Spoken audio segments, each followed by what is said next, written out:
If the Redskins want their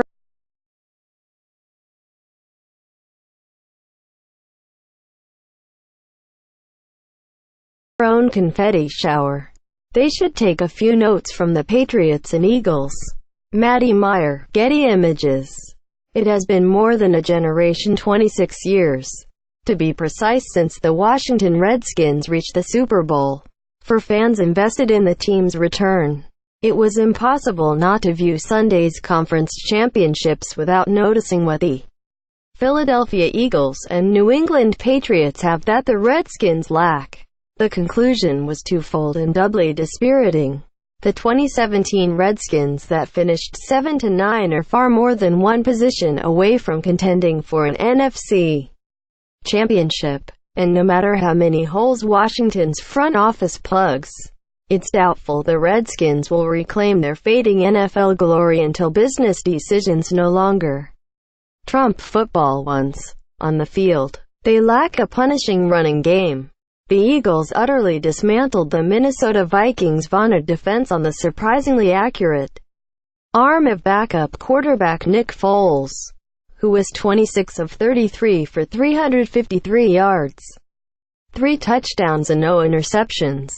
But after giving up the game's opening touchdown, the Eagles got a terrific second-quarter boost from the sheer power of running back LeGarrette Blount, who plowed 11 yards over the heart of the Vikings' defense for the first of 4 offensive touchdowns. This was but the latest example of Philadelphia's excellence on the ground. As a whole, the Eagles finished with the NFL's third-ranked rushing attack, 132.2 yards per game. The Redskins' top off-season needs to address. Blount may be 31, but the Redskins don't have anything close to a 250-pound force on their running back core who's capable of doing Blount did, aided by terrific blocking. And collectively, Washington's running backs ranked 28th, 95 yards per game. The Redskins went through 6 running backs this injury-ravaged season. None held the job long enough to make a game-changing mark, earn a meaningful grade, or give coaches confidence the position is in solid hands heading into 2018. They lack a strong defensive line.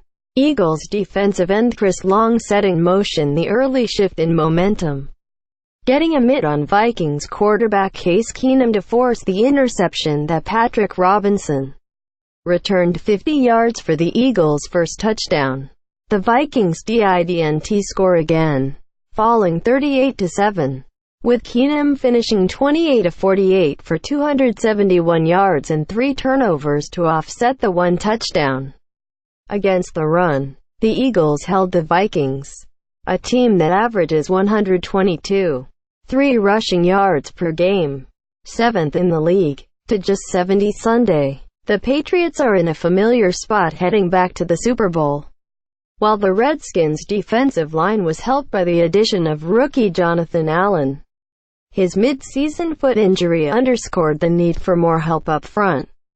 Washington finished dead last in the league in rushing yards allowed per game, 134.1. They lacked playmakers in the secondary, while the Patriots' fourth-quarter comeback against Jacksonville was the result of a brilliant collaboration between quarterback Tom Brady and wide receiver Danny Amendola.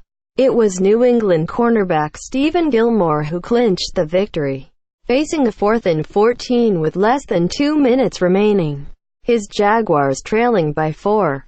Quarterback Blake Bortles dropped back and uncorked a beauty of a deep ball to a streaking receiver Dede Westbrook, but Gilmore, in close pursuit, dove full out and, twisting his torso to track the incoming ball over his right shoulder, and batted it away with his outstretched right hand. The Redskins ought to be okay at cornerback next season regardless of whether Bashaud Breeland departs via free agency, with Kendall Fuller coming off a 4-interception season and resigned Quinton Dunbar making impressive strides. But the Redskins need more from their own 24. Josh Norman, the team's highest-paid defensive player.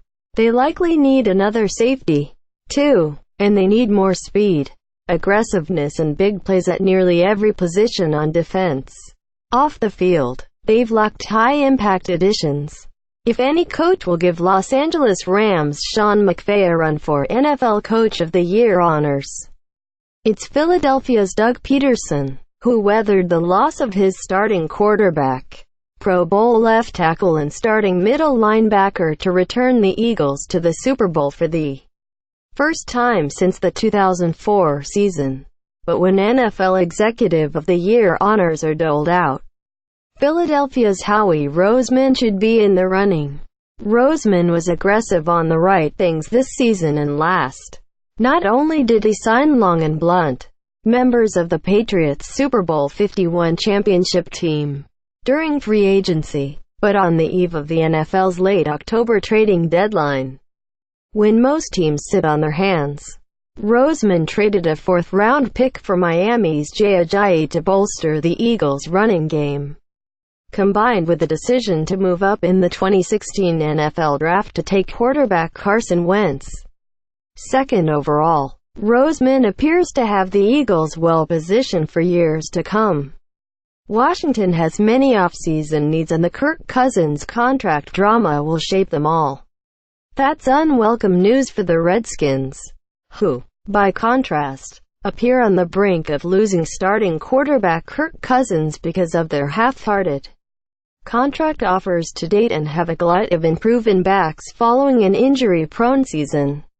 The Redskins finished 1-5 in the NFC East this season, swept by the Eagles, 30-17 in Week 1, 34-24 in Week 7, and the Cowboys. The Redskins also fell to the Vikings, 38-30, in Week 10. They've locked in preseason preparation. Redskins president Bruce Allen announced with great fanfare in 2012 an 8-year deal to hold training camp in Richmond each summer. It wasn't until a few years into the deal that a significant competitive disadvantage became apparent, because the Redskins committed to hold all their practices at the $10 million facility Richmond built as part of the deal. The team is precluded from traveling elsewhere to scrimmage other NFL teams. The Redskins can host other teams for joint practices, as they did with the Patriots in 2014 and the Texans in 2015. But few teams, it turns out, want to enter into such agreements without a reciprocal visit. Redskins coach Jay Gruden and Cousins have both voiced regret that the team has failed to find a willing partner for a joint practice in Richmond the last 2 seasons. Cousins and running back Chris Thompson have said it provides an honest gauge of where the offense stands heading into the regular season. Too often, Gruden's teams have looked like a work in progress in Week 1.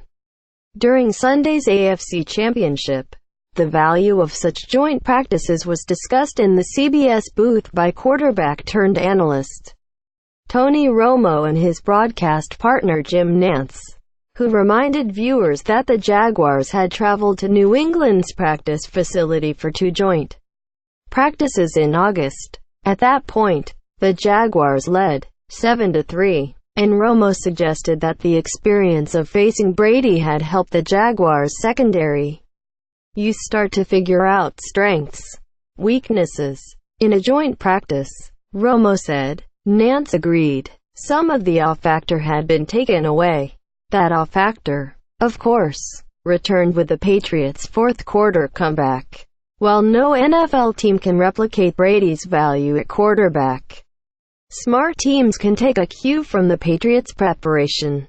Last season marked the 6th consecutive season the Patriots have scrimmaged rival teams during training camp, hosting Jacksonville and visiting West Virginia for joint practice with Houston in 2017, hosting New Orleans and Chicago in 2016, traveling to West Virginia to scrimmage the Saints in 2015, visiting the Redskins in Richmond and hosting Philadelphia in 2014, visiting Philadelphia and hosting Tampa Bay in 2013, and, in 2012, hosting New Orleans and visiting Tampa Bay, said Jacksonville coach Doug Marrone during the Jaguars' 2017 visit to New England.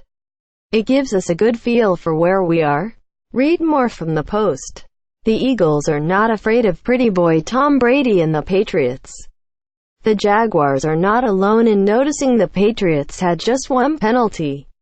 Nick Foles has come full circle and the Eagles are headed for the Super Bowl.